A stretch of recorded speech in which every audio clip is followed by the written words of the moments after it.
Voilà, chers amis téléspectateurs, bienvenue dans votre émission. Nous sommes très heureux de vous savoir très nombreux devant vos postes téléviseurs pour nous suivre. Et voilà, nous avons le réel plaisir de se revoir encore pour vous.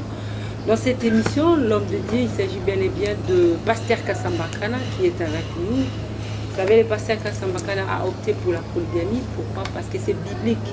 Aujourd'hui, il va essayer un peu encore, il y a qu'on démontrer en gros dans 4 émissions à travers les versets bibliques. Vous nous suivez de partout, de l'Amérique, de l'Europe, de l'Asie, de l'Afrique. Bienvenue encore une fois de plus dans l'émission de Bino et que ça l'a bien bon avec beaucoup d'attention. Pour permettre Bino Kaka, moi SMS appelle mes cofingate. Éclaircissement, vous en avez besoin, au Bengi, au Tuni, pour expliquer, pour répondre calmement. Mbote Pasteur Kassambakana. Voilà, tous les gens qui ont l'émission pour nous recevoir le message attend de la fin, précisément plus polygamie, oyo et tout misarabatebele, voire même les âmes de Dieu.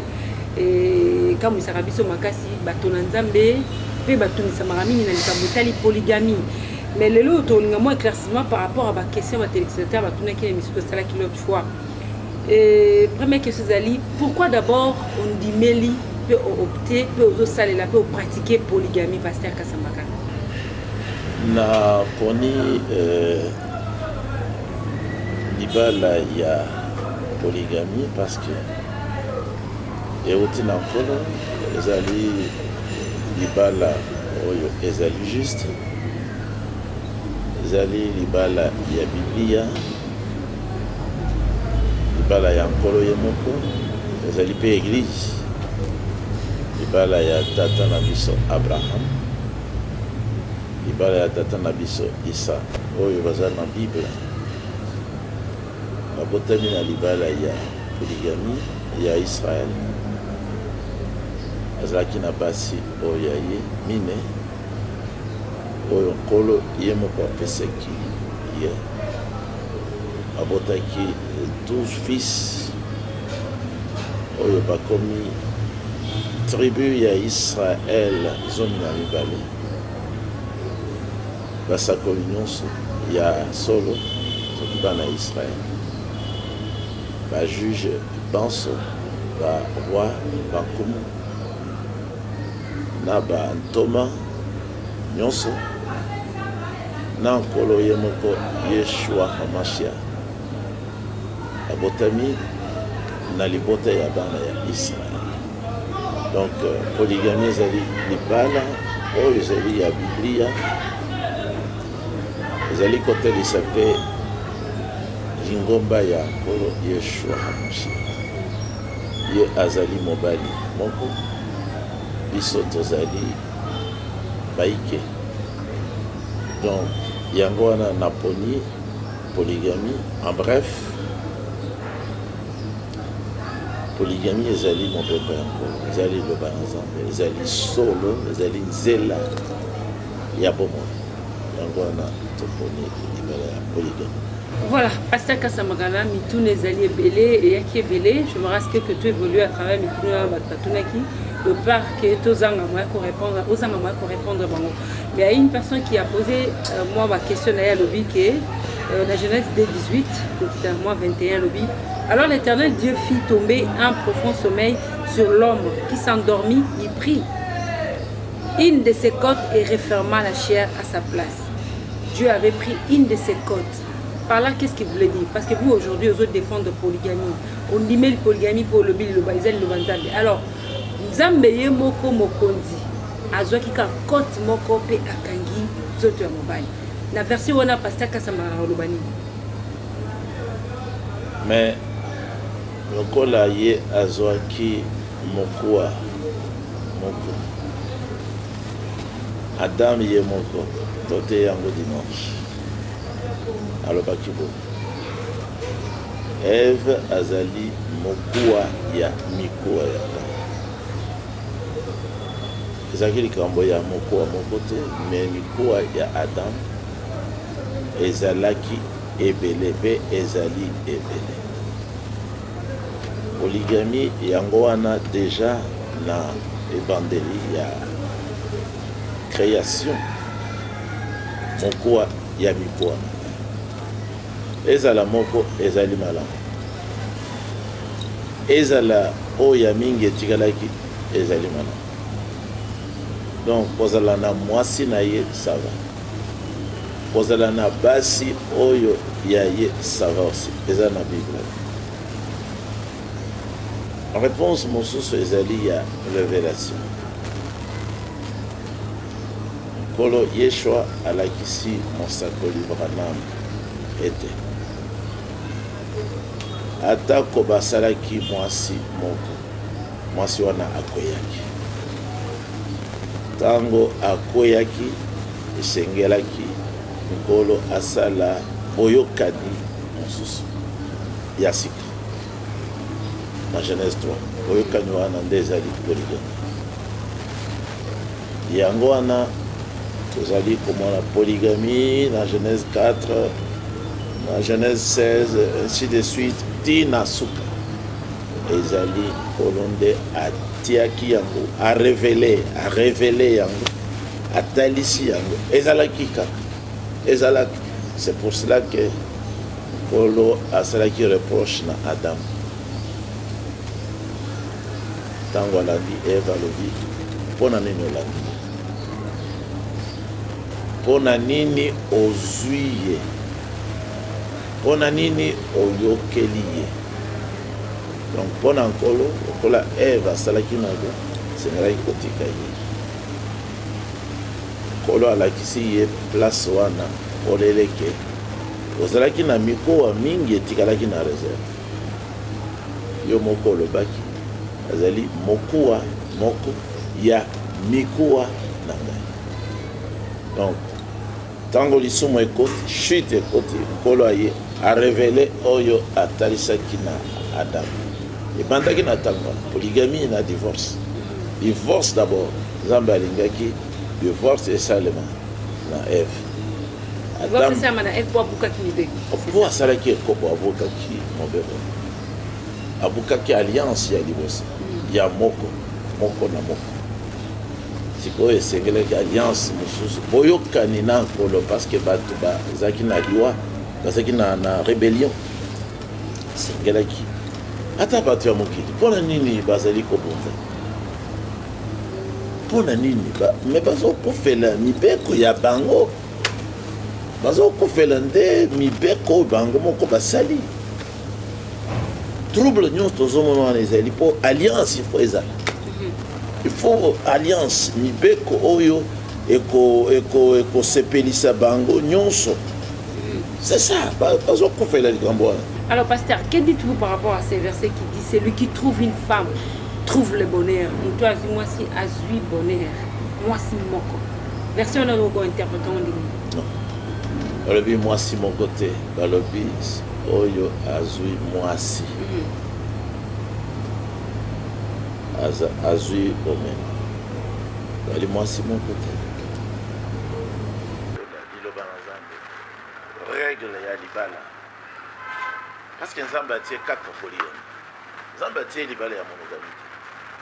Monogamie mais moto ye moko soki alingi kozala célibataire akozala célibataire mosusu soki alingi abala mwasi na ye moko akokobala mwasi na ye moko lokola Isaac Paul azalaki célibataire mais libala oyo nkolo a établir nsima ya lisumu na Genèse 3 ezali nde libala na ekelamu nyonso ata na basoso soso moko ya mobali mingi ya basi bagende mpe kosala miracle kuna basaka na miracle na stade bagende kosala miracle bayokisa basoso na bangombe na batana ke libala ezali nde monogamie tokomona soki bakoteka esumaki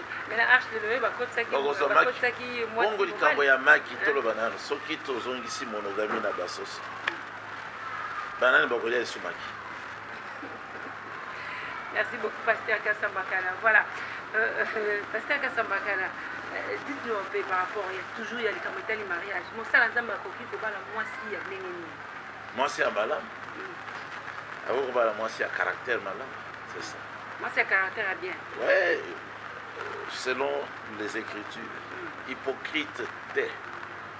mwasi oyo azali kotambola selon la justice de la parole soumise na mobali na ye lokola Sara abala mwasi lokola Sara.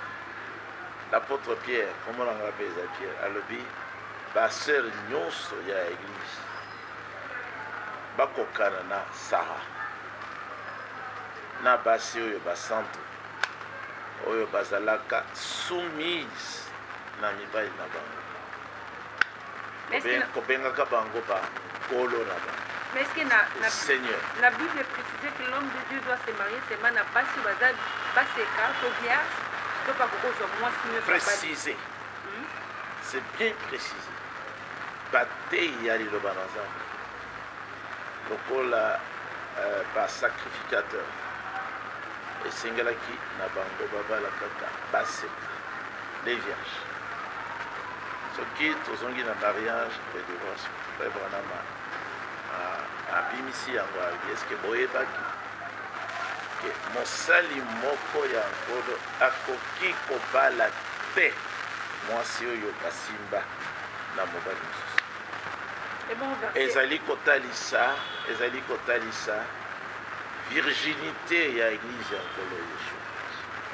Paragraphe 183 akobi azwi Matthieu 5:32 alobi komoni awa mwasi nde akoki kobala lisusu te soki séparation esalemi me mobali te parce que mwasi nde akangami na mobali me mobali te akangami na mwasi akoki kobala lisusu soki azali ndondo me akoki kobala mwasi yango. Si quelqu'un est à Christ, il est devenu une nouvelle créature. Pe oyo nalobi wana ezali mpo ya bato nyonso te ezali mpo na lingomba ya nkolo bamosusu basala ndenge balingi toza na bango te. Lingo makolo yango nini message attend de la fin église. Pardon? Lingo makolo yango wapi? Oyo ezali na bokambami ya Saint-Esprit oyo azalaki likolo ya messager William Marion Branham bayebanso bazali soumis na lite oyo ya mariage et divorce bazali soumis na matei nyonso lokola mwasi esengeli azala soumise na ordre nyonso ya mobali bangomba oyo nyonso ezali soumise te na message du temps de la fin na mariage et divorce baza koloba du matin au soir bazali nde baprostituée spirituelle na Apocalypse 17 ezali lingomba ya Nzambe te lingomba efo ezala na soumission totale na liloba na Nzambe. Voilà, si quelqu'un est à Christ, il est devenu une nouvelle créature. Les choses anciennes sont passées. Voici toutes choses sont devenues nouvelles. Un homme de Dieu peut prendre aussi un mariage, une femme. S'il est incrédule, oui. Voilà. Si c'est comme les autres femmes. Si c'est un incrédule, si c'est un incrédule, oui, il peut faire ça. Mais si vraiment il est né de nouveau, il va obéir. Il va obéir. Mais il peut prier pour la femme. Il ne cherchera que. C'est ce que je vous ai dit. Ce que j'ai dit là, c'est pour ceux qui cherchent la vérité. Je ne dis pas ça pour ceux qui veulent discuter. Paul a dit dans 1 Corinthiens 11, Biso, na mangomba nyonso ya nkolo, tozaka na habitude ya discuter. Si. Oya lingi wa lokola tozaki pe na bango, oyebisi ya lobi, mais frère kasi na lingi ye. Kasi zoba ye wana. Yo lingi ye koleka bolingo ya nkolo, ozali zoba. Soki ozali serviteur de Dieu, Nzambe alobi na yo, bala mwasi ya yo. Oyo mutu mususu na masimba te, yo lobi te. Ngai fona bala prostituée. Yo ozali zoba. Parce que Kasambagana, toutes ces femmes là, zali zoba. Voilà, basi nyoso basi babini libanda, bayebi mibali. Lelo tokolo baba tikali kaka bongo, bakozwa grâce ya kobala te. Ezali kama na ngai te. On ezali kama na bango. Fona ni bagende liba. Merci beaucoup, Pasteur Kassam. Prophète Branham oya oti na emoniseli alobi mwasi wana oye ake kobebisa virginité na ye na prostitution parce que c'est prostitution ayeba ke na likambo wana akoki kozala justifié te c'est-à-dire akoki kozonga lisusu akomi vierge te physiquement te akoki kozwa pardon na moto oyo alingi abala ye mais serviteur ya Nzambe te akoki kolimbisa ye soki alingi abali ye Mais elle est obligée de faire la moto. Donc, à quoi qu'on soit pardon, justification. Parce que Tawana, pour l'endayer, voilà, parce que ça m'a l'air là-bas, c'est biblique, oui, mais en ce temps, nous sommes crise totale. Nous avons là bas c'est belé nini akolé sabango nini akolé sabango nini akolé sabango nini akolé sabango nini mais akobala kaka ndenge babala kabasi ya nyongo akoko bala pena nyongo lokola Israël tata na biso abalaki mwasi na nyongo mibale abalaki bango na nyongo moi référence nyongo ya 14 ans Genèse 29 abalaki bango na nyongo bapesi 7 ans sala mosala tepesi bapesi mo sala mosusu 7 ans sambo bola sambo kozwa mosusu pourquoi bala pena nyongo pourquoi pas parce que Kasambakana tu as dit que ça polygame bazo landa biso o bazara choqué mais o baza averti bazo comprendre mon besoin de cas. Voilà, ndenge bozo landa na bilili à travers cette émission. Tozana baser o bazali ba épouse ya pasteur Kasambakana baza 3 mais normalement bazala je crois vraiment bakoloba et que ça l'a bien. Tout ça c'est pas peut-être pour vous faire étonner, c'est juste pour nous dire sabino que message ezali message ya solo o bazo croire nango déjà. Peut-être ceux qui croire nango à travers ce que le pasteur Kasambakana vient de dire, c'est un peu à comprendre peu qu'autant la Bible au comment là qui pasteur Azat toujours dans le bon. Alors shalom sœur Sarah, sœur Adassa, sœur Rebecca, bonjour. Alors non peut sabino micro bazo landa biso belé, ko yebisa biso d'abord comment est-ce qui arrivé que croire dans message en 1 minute et puis est-ce que vous ndenge vous vivez la vie à polygamie ça va bien question ana kaka pasteur ne soit répondre ngala ndimi message na 1992 donc vie à polygamie eza parole de Dieu donc les lois tozo vivre na kati ya vie wana c'est parce que nzamba sali biso grâce tozu mobali ya mayele pe mobali ou aza capable de gérer biso selon la parole de Dieu. Donc il n'y a pas vraiment à s'inquiéter là-dessus. Personnellement, Naza reconnaissante au Seigneur pour m'avoir donné un homme aussi merveilleux comme mon chef, le frère Kass. Non, on a encore regretté parce que pour Nanga, chef Nangaza, c'est un roi, il a beaucoup de responsabilités. Kozala Yomoko, ce n'est pas du tout évident. Il y a quoi assumer la tâche ménagère donc aux allez c'est très bien pour tout partager la tâche pour aider comme il faut. Merci pour la parole. Ngape nandima message nazaki vraiment trop jeune. Na yembi kuto anete po nazaki penza mwana muke makasi. Na bandaki na ekodim na ndenge na kolipe na kati ya message. Kaka ndenge sert à c'est la grâce de Dieu donc eza grâce moko particulière oya oya salibiso oyo akoki kosala na mutu nyonso te na mwasi nyonso te lelo mwasi moko ta akoki koloba ndenge biso tozoloba mais soki biso tozoloba parce que eza grâce à Nzambe oyo asali na biso po toyeba kondima oyo eza liloba na ye donc ngape de ma part en tout cas nazali très contente na ko vivre na kati ya polygamie et puis na remercier Nzambe chaque jour ya bon moi na ngai na oyo asayela ngai na mobali oyo apesi ngai en tout cas naza na esengo mingi pona yango bon koswa na comme ndenge olobi te bon ba makambo ya mike ezangaka te ezaka pona polygamie te même pa na ndako oyo bana baza ya tata moko mama moko ba discutaka ça arrive. Moi, incompréhension mike zalaka mais toyebaka ndenge ya kobongisa ngo selon la parole de Dieu avec ensemble avec les chefs tout va bien. Merci pour la parole.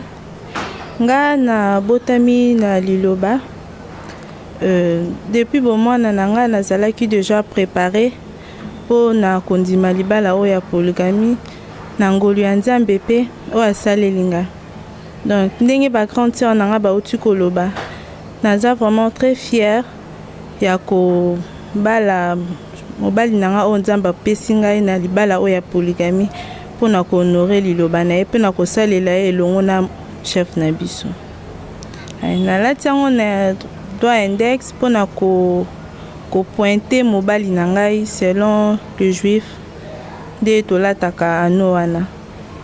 eloko na kokoloba kaka c'est que bato nyonso basœur en particulier bayeba ke polygamie eza parole de Dieu babundisa yango te soki ke esalemi ke ekomela bango donc basala problème te na bafrère parce que sinon bakosopose na volonté ya nzambe kozala bénédiction te mpona bango. Voilà, Pasteur Kasambakana, tu as autre chose à faire, par rapport à le mariage et à la polygamie. Mais Pasteur, vous en avez 7, donc vous en avez 7 femmes. Surtout en termes de chiffres, c'est-à-dire 7 à la perfection. Sukiwana. Non, dans le baka, tout le temps que Naïbi à venir, Elohim a conquis pour Bakiselangaï. Basi basusu makondi na telemi wana te wana ezali pe difficile pour la réponse. Voilà. Pasteur Elohim est-ce que vous ne pouvez pas aussi demander à Elohim quelque part étant qu'homme de Dieu parce que vous marchez selon la parole mais makambo eza makasi baninga msubandi mayo ndimi yango peut-être de se limiter là c'est déjà bon. Même si je m'arrêtais par là.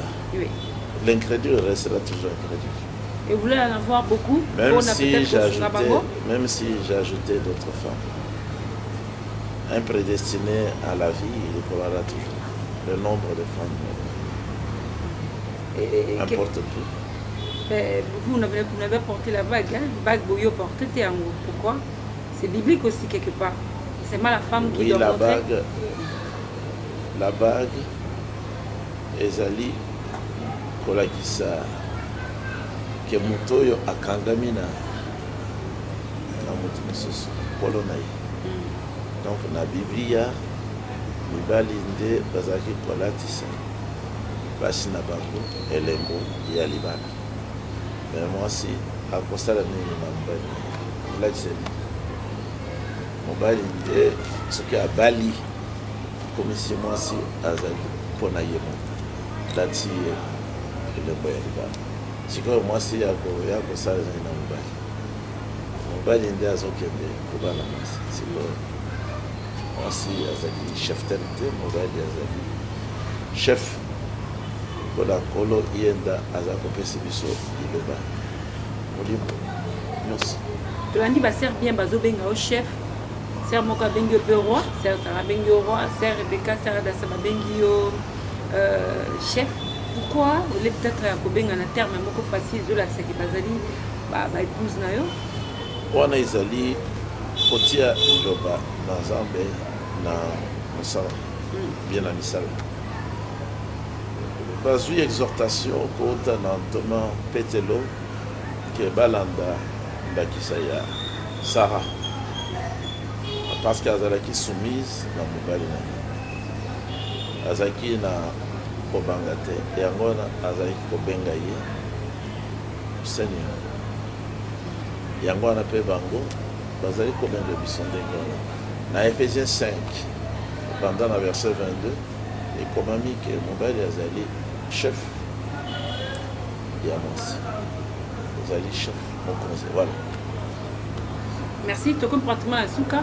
Mais la ligne, quand même, Pasteur Kasambakana, on répond à la juste dernière question. Étant que sacrificateur, homme de Dieu, leader, pasteur responsable d'une église, évêque, Balobi, Nabisoni, chapitre 1, 1 Timothée 3D, Balobi, il faut donc que l'évêque soit irréprochable. Mari d'une seule femme, sobre, modéré, réglé, dans sa conduite, hospitalier, propre à l'enseignement. Mais au biso to voyez la version mari d'une seule femme. Que dites-vous par rapport à ces versets? Ce sont seulement les théologiens de Bakoma qui ont falsifié la parole ou comment? Ouais, ce sont des théologiens qui ont déformé la pensée originale. Yango anape nkolo Yeshua a attaqué mingi ba théologien, ba traducteur parce qu'il y a un évangélie. Paul a commencé à le baki qui est évêque et Seigneur Azala marié à Bala.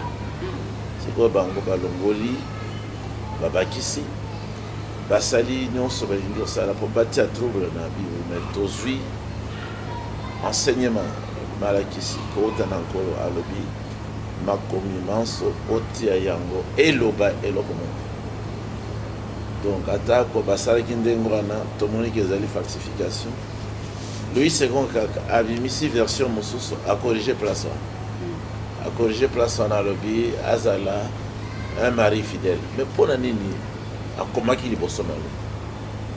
Biso tozali continuer ko dévoiler bango pe ko maudire bango parce que le bami na iloba na Nzambe kolongola te kobakisa te. Bazaki na droit ya kosala ndenge wana. Bazaki na droit wana te. Baza ba démon. Donc un évêque, mpona nini évêque kaka nde basengi na ye abala lokola bamosusu te. Mpona nini apôtre ya aza libre, prophète aza libre, évangéliste aza libre. Mpona nini bamosusu badocteur baza libre kaka ancien. Donc eza lokuta Nzambe akokoloba Nzambe soki alingi afavorize bato ya liboso basali na nombre 31 alobi lisanga mobimba mutu nyonso azwa basi oyo bayaka na bango 32 000 mpona assemblée alobi bokabola mpona bino assemblée mais mosali na ngai oyo ya liboso souverain sacrificateur ba vierge oyo bazalaki destiné mpona ngai bopesa bango na ye 32 ndenge nini lelo aboyi kochange ezali bathéologie. Alors tulingaka tozwa verset wana bato batuna mpe question mingi eza na mokanda nini parce que osala bien sunga bato bazolanda biso bakota na molongo ya kondimela message oyo ya polygamie celui ya 32 vierges oyo ezalaki garde nombre 31 nombre 31 ça c'est l'ordre divin pour le partage du butin. Bakabola la vierge 32 000 vierges pour l'assemblée à Israël. Elohim Yemoko Nakati 32 bazalaki pona ye azui bango alobi ko pesa ngai bango na mosali na ngai le souverain sacrificateur mwana ya Aaron parce que tango na Aaron basi akufaki déjà mwana na ye azwaki sans compter basi oyo azalaki na bango liboso 32 na nombre 31 voilà. Nombre Motuya, nombre 31, depuis le verset 25 jusqu'à la fin. Partage de butin, y compris les vierges. Voilà pour conclure, quel est le rôle de toutes ces femmes? Un prédicateur, avoir plusieurs femmes, plus de 30, 40 femmes. Rôle na bango na kati église zani, rôle na bango na kati foyer zani, parce que comme déjà dit. Oh, mon cousin déjà aide semblable. Pour te conclure, question est-ce que l'homme à laquelle on a épousé Bassi Bélé a pour arriver à la mesure, il y a pour satisfaire toutes ces femmes-là? C'est juste notre dernière question. Et puis on conclut aussi. Bon, Koloyamoko et Oyati polygamie a ébi qu'ezali très nécessaire pour la mobile Azanabas. Il y a liboso poasa lisumu yanzoto. Yangwana a reproché na tata na biso Adam. Pona nino sali su na Eve. Abimisi polygamie place. Tilelo. Tango tata na biso mususu David. Asali eko. Elohim alobaki na ye. Mais na pesi yo basi ebele. Ngai moko na pesi yo basi ebele. Nakokaki pe kobakisela yo basi basusu. Pona nino sali kambo oyo ngai na lingana te. Donc polygamie ezali liboso pona kosukisa mabe na mokili. Rôle. Mais pona nini Nzambe aza na serviteur kaka moko te. Akoki kozwa moko avant. Mais après azobenga pe bamosusu. Baike. Pona nini? Parce que misali ezali ebele. Pona liloba zana ba apôtre. Zana ba prophète. Bazana fonction ekeseni. Zana ba balakisi. Zana ba pasteur, zana ba évangéliste. Ba keseni. ça peut un caractère et keseni bisope bato tout ça un caractère et keseni ndenge moko pe na ndako basi oyo ya mutu moko baza na caractère et keseni ata basi na nga baza na caractère ezali différent alors baza na batache tango olingaki tosolo na bango bazali occupé moko na moko azaki na kosala mosala basakrifie ntango na bango ya mosala oza koyoka bana baza kokrie mosala na bango bafrere bazali awa ngai nazali awa ifotolia mosusu bazalaki na cuisine mosusu natindaki ye sœur adasa azalaki na kokende natindaki c'est comme ça bafonction misala ezali on exemple bango basala na église oyo yozosenga mo basala mais là eux à leur tour est-ce qu'ils baza satisfaits par rapport à leurs besoins par exemple mais bible elobi boye soki mwasi azali satisfaite te na makambo misato Exode 21 akoki kobima na ye bible mpe elobi mais basi na ngai baza na ngai baza très bien yango wana omoni bazali soki otali bango okomona ke baza basi yango. Merci beaucoup Pasteur Kasambakala. Juste pour conclure, juste une minute, Batonio Sobazo, Télémelati le polygamie. Pour conclure l'émission. On connaît ça en une minute. Mais na koloba oyo mosakoli brana malobaki bazali na libunga bazali kotelemela nkolo Yeshua na emoniseli na ye ya libala oyo ya ye bazali na libunga baza brana malobi bozali obungi, vous êtes perdu. Vous êtes perdu. C'est ça le problème ici. Ye mokonda ye côté yango ezali yango.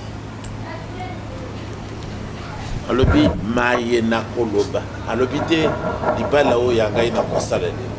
Na ndenge ya la kaki ka kotalisa yango. C'est-à-dire dans la prophète. Pona biso prophète ya son. Alobi mais biso tokoki komeka koboya yete parce que wana ekosuka pona biso. Alors